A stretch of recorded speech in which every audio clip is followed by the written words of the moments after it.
प्रिय आत्मा, सबसे पहले तो आपका स्वागत करूं इसलिए कि परमात्मा में आपकी उत्सुकता है, इसलिए कि सामान्य जीवन के ऊपर एक साधक के जीवन में प्रवेश करने की आकांक्षा है, इसलिए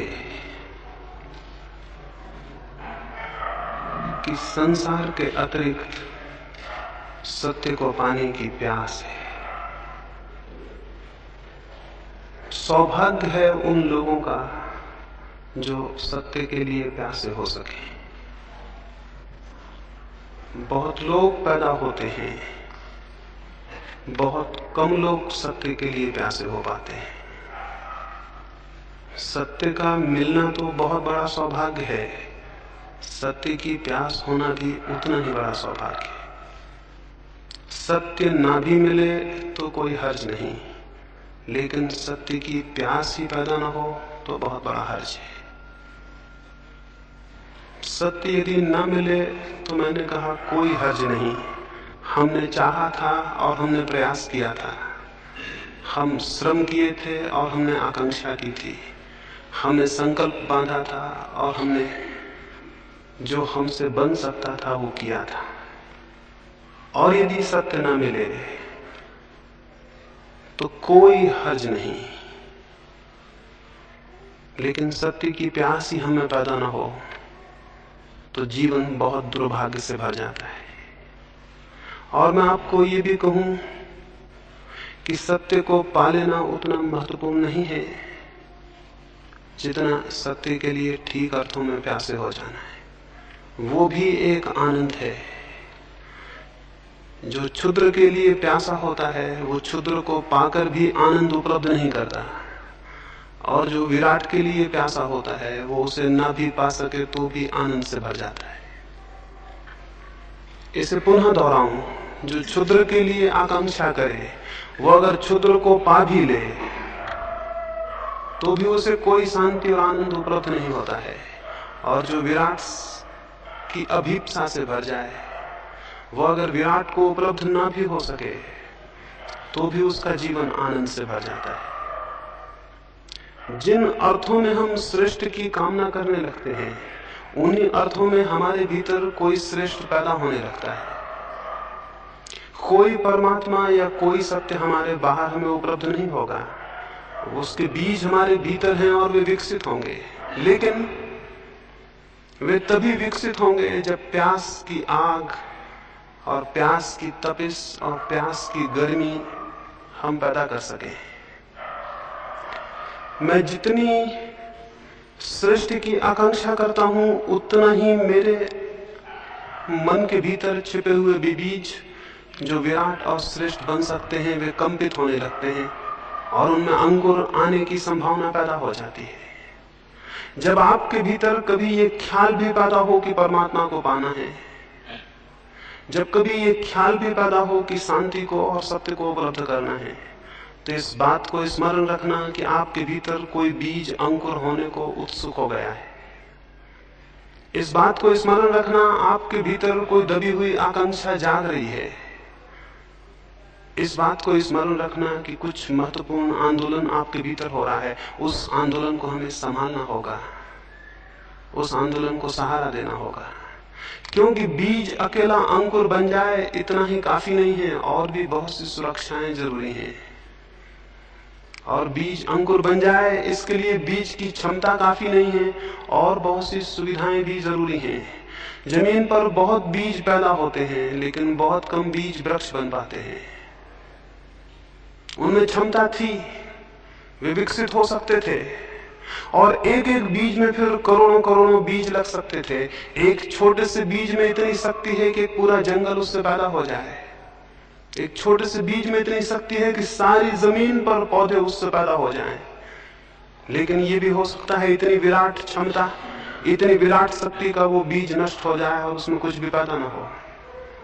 एक बीज की ये क्षमता है, एक मनुष्य की तो क्षमता और भी बहुत ज्यादा है। एक बीज से इतना बड़ा विराट विकास हो सकता है। एक पत्थर के छोटे से टुकड़े से अगर अणु को विस्फोट कर लिया जाए तो महान ऊर्जा का जन्म होता है, बहुत शक्ति का जन्म होता है।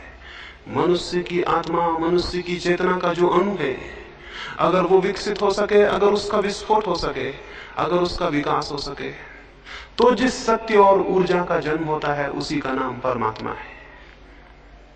परमात्मा को हम कहीं पाते नहीं हैं, बल्कि अपने ही विस्फोट से, अपने ही विकास से, जिस ऊर्जा को हम जन्म देते हैं, जिस शक्ति को, उस शक्ति का अनुभव परमात्मा है। उसकी प्यास आप में है, इसलिए मैं स्वागत करता हूं। लेकिन इससे कोई ये ना समझे कि आप यहां इकट्ठे हो गए हैं तो जरूरी हो कि आप प्यासे ही हों। आप यहां इकट्ठे हो सकते हैं मात्र एक दर्शक की भांति भी। आप यहां इकट्ठे हो सकते हैं एक मात्र सामान्य जिज्ञासा की भांति भी। आप यहां इकट्ठे हो सकते हैं एक कुतूहल के कारण भी, लेकिन कुतूहल से कोई द्वार नहीं खोलते। और जो ऐसे ही दर्शक की भांति खड़ा हो, उसे कोई रहस्य उपलब्ध नहीं होते। इस जगत में जो भी पाया जाता है उसके लिए बहुत कुछ चुकाना पड़ता है। इस जगत में जो भी पाया जाता है उसके लिए बहुत कुछ चुकाना पड़ता है। कुतूहल कुछ भी नहीं चुकाता, इसलिए कुतूहल कुछ भी नहीं पा सकता है। कुतूहल से कोई साधना में प्रवेश नहीं करता। अकेली जिज्ञासा नहीं, मुमुक्षा, एक गहरी प्यास। कल संध्या में किसी से कह रहा था, अगर एक मरुस्थल में आप हो और पानी आपको न मिले और प्यास बढ़ती चली जाए और वो घड़ी आ जाए कि आप अब मरने को हैं और अगर पानी नहीं मिलेगा तो आप जी नहीं सकेंगे।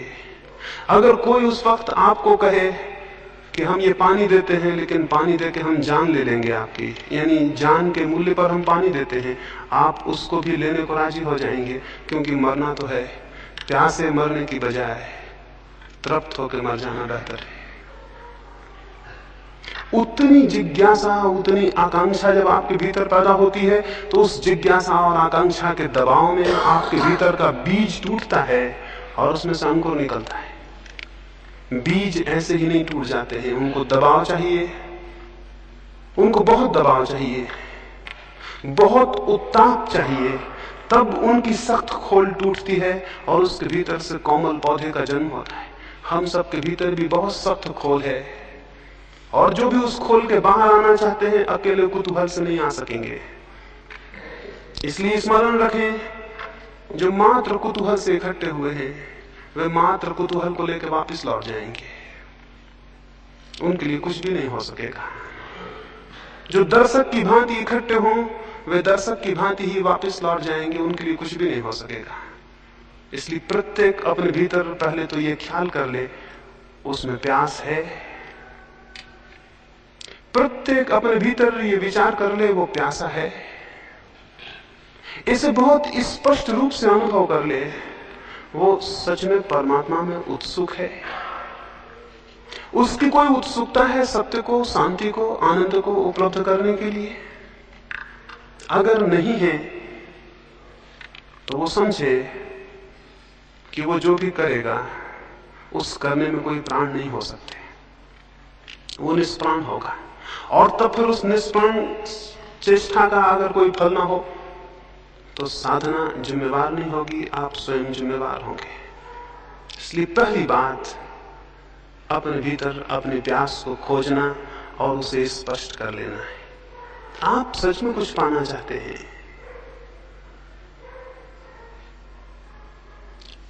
अगर पाना चाहते हैं तो पाने का रास्ता है। एक बार ऐसा हुआ, गौतम बुद्ध एक गांव में ठहरे। एक व्यक्ति ने उनको आके कहा कि आप रोज कहते हैं कि हर एक व्यक्ति मोक्ष पा सकता है, लेकिन हर एक व्यक्ति मोक्ष पा क्यों नहीं लेता है?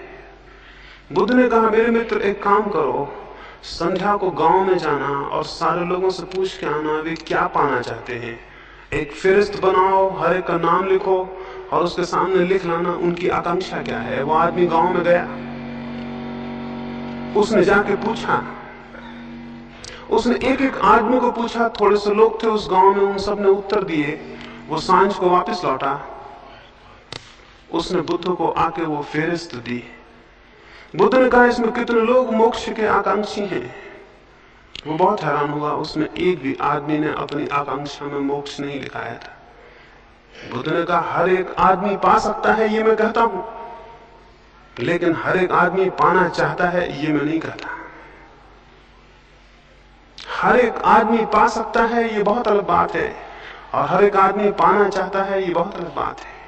अगर आप पाना चाहते हैं तो ये आश्वासन माने, अगर आप सच में पाना चाहते हैं तो इस जमीन पर कोई ताकत आपको रोकने में समर्थ नहीं है, और अगर आप नहीं पाना चाहते तो इस जमीन पर कोई ताकत आपको देने में भी समर्थ नहीं है। तो सबसे पहली बात, सबसे पहला सूत्र जो स्मरण रखना है वो ये कि आपके भीतर एक वास्तविक प्यास है। अगर है तो आश्वासन माने कि रास्ता मिल जाएगा, और अगर नहीं है तो कोई रास्ता नहीं है। आपकी प्यास आपके लिए रास्ता बनेगी। दूसरी बात जो मैं प्रारंभिक रूप से यहां कहना चाहूं वो ये है, बहुत बार हम प्यासे भी होते हैं किन्हीं बातों के लिए, लेकिन हम आशा से भरे हुए नहीं होते हैं। हम प्यासे होते हैं लेकिन आशा नहीं होती। हम प्यासे होते हैं लेकिन निराश होते हैं, और जिसका पहला कदम निराशा में उठेगा उसका अंतिम कदम निराशा में समाप्त होगा। इसे भी स्मरण रखें, जिसका पहला कदम निराशा में उठेगा उसका अंतिम कदम भी निराशा में समाप्त होगा।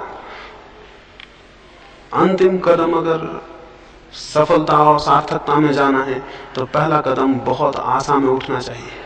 तो इन 3 दिनों के लिए आपसे कहूंगा, यूं तो पूरे जीवन के लिए कहूंगा, एक बहुत आशा से भरा हुआ दृष्टिकोण।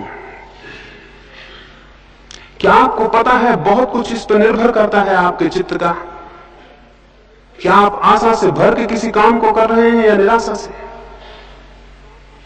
अगर आप पहले से निराश हैं तो आप अपने ही हाथ से उस डगाल को काट रहे हैं जिस पर आप बैठे हुए हैं। तो मैं आपको ये कहूं, साधना के संबंध में बहुत आशा से भरा होना बड़ा महत्वपूर्ण है। आशा से भरे हुए होने का मतलब यह है कि अगर इस जमीन पर किसी भी मनुष्य ने सत्य को कभी पाया है, अगर इस जमीन पर मनुष्य के इतिहास में कभी भी कोई मनुष्य आनंद को और चरम शांति को उपलब्ध हुआ है, तो कोई भी कारण नहीं है कि मैं उपलब्ध क्यों नहीं हो सकूंगा। उन लाखों लोगों की तरफ मत देखें जिनका जीवन अंधकार से भरा हुआ है और जिन्हें कोई आशा और कोई किरण और कोई प्रकाश दिखाई नहीं पड़ता। उन थोड़े से लोगों को इतिहास में देखें जिन्हें सत्य उपलब्ध हुआ है। उन बीजों को मत देखें जो वृक्ष नहीं बन पाए और सड़ गए और नष्ट हो गए। उन थोड़े से बीजों को देखें जिनने विकास को उपलब्ध किया और जो परमात्मा तक पहुंचे। और स्मरण रखें कि उन बीजों को जो संभव हो सका वो प्रत्येक बीज को संभव है। एक मनुष्य को जो संभव हुआ है वो प्रत्येक दूसरे मनुष्य को संभव है। मैं आपको यह कहना चाहता हूं कि बीज रूप से आपकी शक्ति उतनी ही है जितनी बुद्ध की, महावीर की, कृष्ण की या क्राइस्ट की। परमात्मा के जगत में इस अर्थों में कोई अन्याय नहीं है कि वहां कम और ज्यादा संभावनाएं दी गई हों। संभावनाएं सबकी बराबर हैं, लेकिन वास्तविकताएं सबकी बराबर नहीं है, क्योंकि हम में से बहुत लोग अपनी संभावनाओं को वास्तविकता में परिणत करने का प्रयास ही कभी नहीं करते। तो एक आधारभूत ख्याल आशा से भरा हुआ होना है। ये विश्वास रखें कि अगर कभी भी किसी को शांति उपलब्ध हुई है, आनंद उपलब्ध हुआ है, तो मुझे भी उपलब्ध हो सकेगा।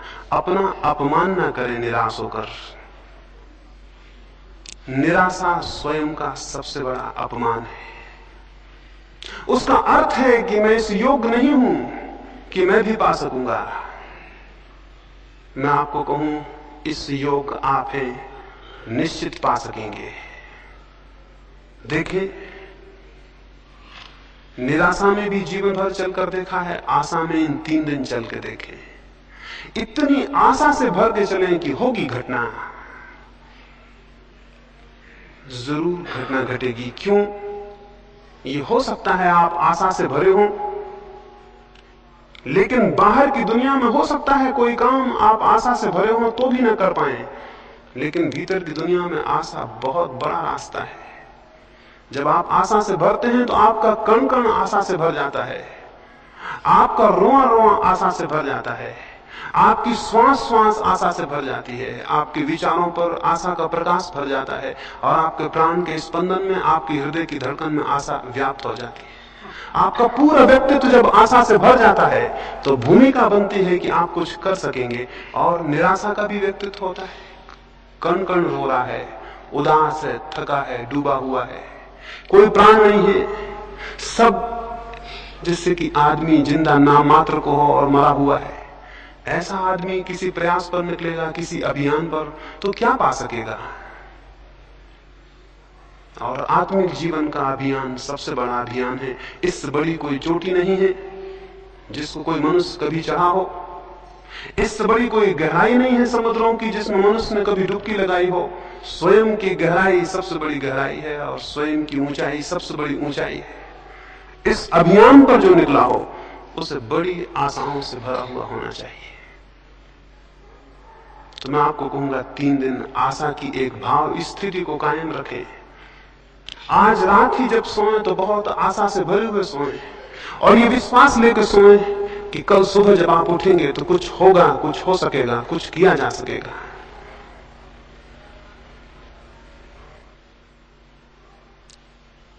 दूसरी बात मैंने कही, आशा का एक दृष्टिकोण।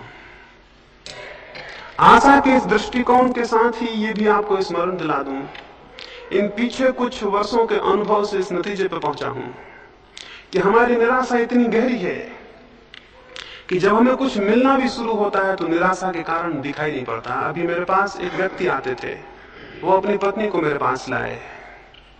उन्होंने पहले दिन जब वो आए थे तो मुझे कहा कि मेरी पत्नी को नींद नहीं आती, बिल्कुल नींद नहीं आती बिना दवा के, और दवा से भी 3-4 घंटे से ज्यादा नींद नहीं आती।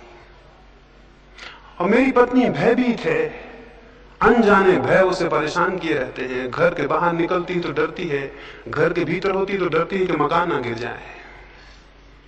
अगर पास में कोई ना हो तो घबराती है अकेले में कहीं मृत्यु ना हो जाए, इसलिए पास में कोई होना ही चाहिए। रात को सब दवाइयां अपने पास में रख के सोती है कि बीच रात में कोई खतरा ना हो जाए। वो मुझे अपनी पत्नी की ये भय की और निराशा की हालत बताए। मैंने उनको कहा कि ध्यान का ये छोटा सा प्रयोग शुरू करिए, लाभ होगा। उन्होंने प्रयोग शुरू किया। 7 दिन बाद वो मुझे मिले। मैंने उनसे पूछा क्या हुआ, कैसा है? वो बोले अभी कुछ खास नहीं हुआ, बस नींद भर आने लगी है। उन्होंने मुझसे कहा अभी कुछ खास नहीं हुआ, बस नींद भर आने लगी है। 7 दिन बाद वो मुझे फिर मिले। मैंने उनसे पूछा क्या हुआ? बोले अभी कुछ खास नहीं हुआ, थोड़ा सा भय दूर हो गया है। वो 7 दिन बाद मुझे फिर मिले। मैंने उनसे पूछा कुछ हुआ? बोले अभी कुछ विशेष तो नहीं हुआ, ये थोड़ी नींद आ जाती है, भय कम हो गया, दवाइयां अपने पास नहीं रखती, और कुछ खास नहीं हुआ। इसको मैं निराशा की दृष्टि कहता हूं। और ऐसे आदमी को कुछ हो भी जाए तो उसे पता नहीं चलेगा। ये दृष्टि तो बुनियाद से गलत है। इसका तो मतलब है इस आदमी को कुछ हो नहीं सकता, अगर हो भी जाए तो भी उसे कभी पता नहीं चलेगा कि कुछ हुआ। और बहुत कुछ हो सकता था जो कि रुक जाएगा। तो आशा के इस दृष्टिकोण के साथ साथ प्रसंगवशात मैं आपसे ये कहूं, इन 3 दिनों में जो घटित हो उसको स्मरण रखें और जो घटित ना हो उसको बिल्कुल स्मरण ना रखें। इन 3 दिनों में जो घटित हो उसको स्मरण रखें और जो घटित ना हो, जो ना हो पाए, उसे बिल्कुल स्मरण ना रखें। स्मरणीय वो है जो घटित हुआ। वो थोड़ा सा कण भी अगर लगे शांति का, उसको पकड़े, वो आपको आशा देगा और गतिमान करेगा। और अगर आप उसको पकड़ते हैं जो नहीं हुआ, तो आपकी गति अवरुद्ध हो जाएगी और जो हुआ है वो भी मिट जाएगा। तो इन 3 दिनों में ये भी स्मरण रखें कि इन ध्यान के प्रयोगों में जो थोड़ा सा आपको अनुभव हो उसको स्मरण रखें, उसको आधार बनाएं आगे के लिए। जो न हो उसको आधार ना बनाएं। मनुष्य जीवन भर इसी दुख में रहता है। जो उसे मिलता है उसे भूल जाता है और जो उसे नहीं मिलता उसका स्मरण रखता है। ऐसा आदमी गलत आधार पर खड़ा है। वैसा आदमी बने जिसे जो मिला है उसे स्मरण रखे और उस आधार पर खड़ा हो। अभी मैं पढ़ता था, एक व्यक्ति ने किसी को कहा कि मेरे पास कुछ भी नहीं है, मैं बहुत दरिद्र हूं। उस दूसरे व्यक्ति ने कहा कि अगर तुम दरिद्र हो, एक काम करो, मैं तुम्हारी बाईं आंख चाहता हूं, इसके मैं 5,000 रुपए देता हूं, तुम 5,000 रुपए ले लो, बाईं आंख दे दो। उस आदमी ने कहा ये मुश्किल है, मैं बाईं आंख नहीं दे सकता। उसने कहा 10,000 रुपए देता हूं, दोनों आंखें दे दो। उसने कहा 10,000 फिर भी मैं नहीं दे सकता। उसने कहा मैं तुम्हें 50,000 रुपए देता हूं, तुम अपनी जान मुझे दे दो। उसने कहा यह असंभव, मैं नहीं दे सकता। उस आदमी ने कहा तब तो तुम्हारे पास बहुत कुछ है जिसका बहुत दाम है। तुम्हारे पास 2 आंखें हैं जिनको तुम 10,000 में देने को राजी नहीं हो, लेकिन तुम कह रहे थे मेरे पास कुछ भी नहीं है। मैं उस आदमी और उस विचार की बात आपसे कह रहा हूं, जो आपके पास है उसको स्मरण रखें, और जो साधना में मिले, थोड़ा सा रत्ती भर भी मिले, उसे स्मरण रखें, उसकी विचार करें, उसकी चर्चा करें। उसके आधार से और मिलने का रास्ता बनेगा, क्योंकि आशा बढ़ेगी। और जो नहीं मिला, एक महिला मेरे पास आती थी, पढ़ी लिखी हैं, एक कॉलेज में प्रोफेसर हैं, संस्कृत की विद्वान हैं।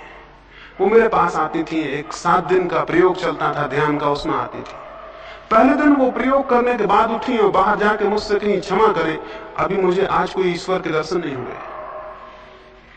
पहले दिन वो प्रयोग की और बाहर जाके मुझसे कहीं क्षमा करें, अभी मुझे कोई ईश्वर के दर्शन नहीं हुए। मैंने कहा अगर ईश्वर के दर्शन हो जाते तो ही खतरे की बात होती, क्योंकि इतना सस्ता जो ईश्वर मिल जाए उसे फिर शायद आप किसी मतलब का भी ना समझते। और मैंने उनसे कहा कि जो ये आकांक्षा करे कि वो 10 मिनट आंख बंद करके बैठ गया है, इसलिए ईश्वर को पाने का हकदार हो गया है, उससे ज्यादा मूढ़तापूर्ण और कोई वृत्ति और विचार नहीं हो सकता। तो मैं आपसे ये कहता हूं कि जो थोड़ा सा भी शांति की किरण आपको मिले, उसे आप सूरज समझें। इसलिए सूरज समझें कि उसी किरण का सहारा पकड़ के आप सूरज तक पहुंच जाएंगे। इस अंधकार से भरे कमरे में अगर मैं बैठा हूं और एक मुझे थोड़ी सी किरण दिखाई पड़ती हो, तो मेरे पास 2 रास्ते हैं। एक तो मैं ये कहूं ये किरण क्या, अंधकार इतना घना है, इस किरण से क्या होगा, अंधकार इतना ज्यादा है। एक रास्ता ये भी है कि मैं ये कहूं कि अंधकार कितना ही हो, लेकिन एक किरण मुझे उपलब्ध है, और अगर मैं इसकी दिशा में इसका अनुगमन करूं तो मैं वहां तक पहुंच जाऊंगा जहां से किरण पैदा हुई और जहां सूरज होगा। तो मैं आपको अंधकार ज्यादा हो तो भी उसे विचार करने को नहीं कहता, किरण छोटी हो तो भी उस पर ही विचार को खड़ा करने को कहता हूं। इससे आशा की दृष्टि खड़ी होगी, अन्यथा हमारे जीवन बड़े उल्टे हैं। अगर मैं आपको एक गुलाब के फूल के पौधे के पास ले जाऊं और आपको पौधा दिखाऊं, तो शायद आप मुझसे कहें कि इसमें क्या है, भगवान कैसा अन्यायी है, 2-4 तो फूल हैं, हजारों कांटे हैं। एक दृष्टि ये भी है कि गुलाब के पास जाके हम ये कहें कि भगवान कैसा अन्यायी है, हजारों कांटे हैं, कहीं एक आध फूल है।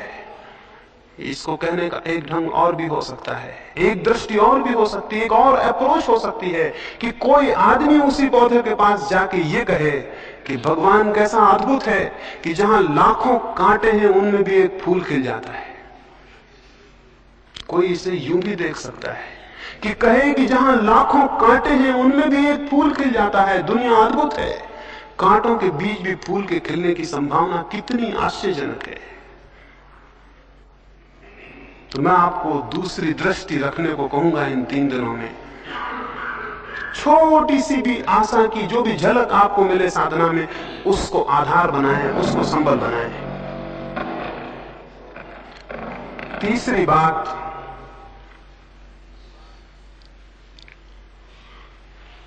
साधना के इन 3 दिनों में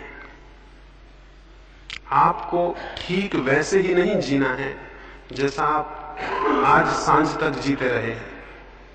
मनुष्य बहुत कुछ आदतों का यंत्र है।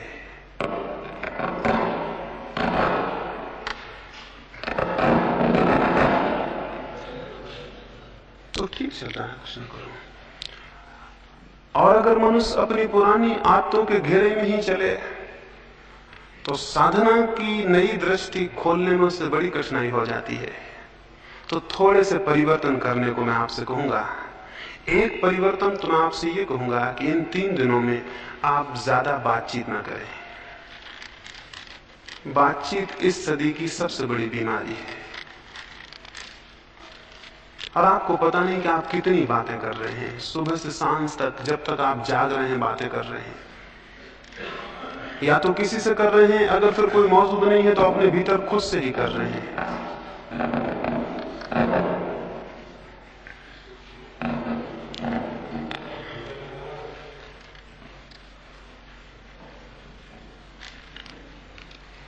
इन 3 दिनों में इसका बहुत सजग प्रयास करें कि आपकी बातचीत की जो बहुत यांत्रिक आदत है वो ना चले।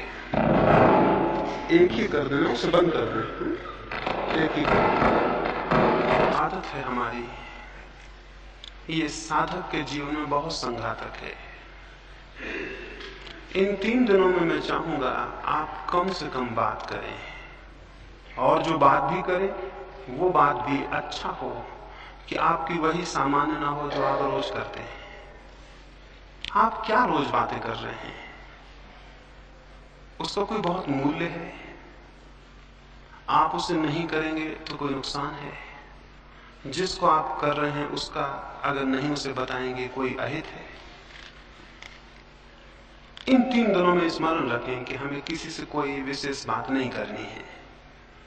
बहुत अद्भुत लाभ होगा। अगर कोई थोड़ी बहुत बात आप करें भी, अच्छा हो कि वो साधना से ही संबंधित हो और कुछ ना हो। अच्छा तो यह है कि ना ही करें। ज्यादा से ज्यादा समय मौन को रखें। वो भी जबरदस्ती मौन रखने को नहीं कहता हूं कि आप बिल्कुल बोले ही ना या लिख के बोले। आप बोलने के लिए मुक्त हैं, बातचीत करने को मुक्त नहीं है। और स्मरण पूर्वक जितना सार्थक हो उतना बोलें, बाकी चुप रहें। 2 लाभ होंगे। एक तो बड़ा लाभ होगा कि व्यर्थ जो शक्ति व्यय होती है बोलने में वो संचित होगी और उस शक्ति का हम उपयोग साधना में कर सकेंगे। दूसरा लाभ ये होगा कि आप दूसरे लोगों से टूट जाएंगे और आप थोड़े एकांत में हो जाएंगे। हम यहाँ पहाड़ पर आए, पहाड़ पर आने का कोई प्रयोजन पूरा ना होगा अगर यहाँ हम 200 लोग इकट्ठे हुए हैं और आपस में बातचीत करते रहे और बैठ के गपशप करते रहे, तो हम भीड़ के भीड़ में रहे, हम एकांत में नहीं आ पाए। एकांत पे आने के लिए पहाड़ पे जाना ही जरूरी नहीं है, ये भी जरूरी है कि आप दूसरे लोगों से अपना संबंध थोड़ा शिथिल कर लें और अकेले हो जाएं। बहुत नाम मात्र को संबंध रखें। समझें कि आप अकेले हैं इस पहाड़ पर और दूसरा कोई नहीं है, और आपको इस तरह जीना है जैसे आप अकेले आए होते, अकेले रहते, अकेले घूमने जाते, अकेले किसी दरख्त के नीचे बैठते। वैसे झुंड में आप ना जाएं, 4-6 मित्र बन के ना जाएं, अलग अलग एक एक। इन 3 दिनों में हम इस तरह जिए। ये मैं आपको कहूं कि भीड़ में जीवन का कोई श्रेष्ठ सत्य न कभी पैदा होता है और न कभी अनुभव होता है। भीड़ में कोई महत्वपूर्ण बात कभी नहीं हुई। जो भी सत्य के अनुभव हुए हैं वे अत्यंत एकांत में और अकेलेपन में हुए हैं। जब हम किसी मनुष्य से नहीं बोलते और जब हम सारी बातचीत बाहर और भीतर बंद कर देते हैं, तो प्रकृति किसी बहुत रहस्यमय ढंग से हमसे बोलना शुरू कर देती है। वो शायद हमसे निरंतर बोल रही है, लेकिन हम अपनी बातचीत में इतने व्यस्त हैं कि वो धीमी सी आवाज हमें सुनाई नहीं पड़ती। हमें अपनी सारी आवाज बंद कर देनी होगी ताकि हम उस अंतश्चेतन की आवाज को सुन सकें जो प्रत्येक के भीतर चल रही है। तो इन 3 दिनों में बिल्कुल बातचीत को छीन कर दें। स्मरण पूर्वक अगर आदतवश बातचीत शुरू हो जाए और ख्याल आ जाए तो बीच में वहीं तोड़ दें और क्षमा मांग लें कि भूल हो गई। अकेले में जाएं। यहां जो हम प्रयोग करेंगे वे तो करेंगे ही, लेकिन आप अकेले में प्रयोग करें। कहीं भी चले जाएं, किसी दरख्त के नीचे बैठे।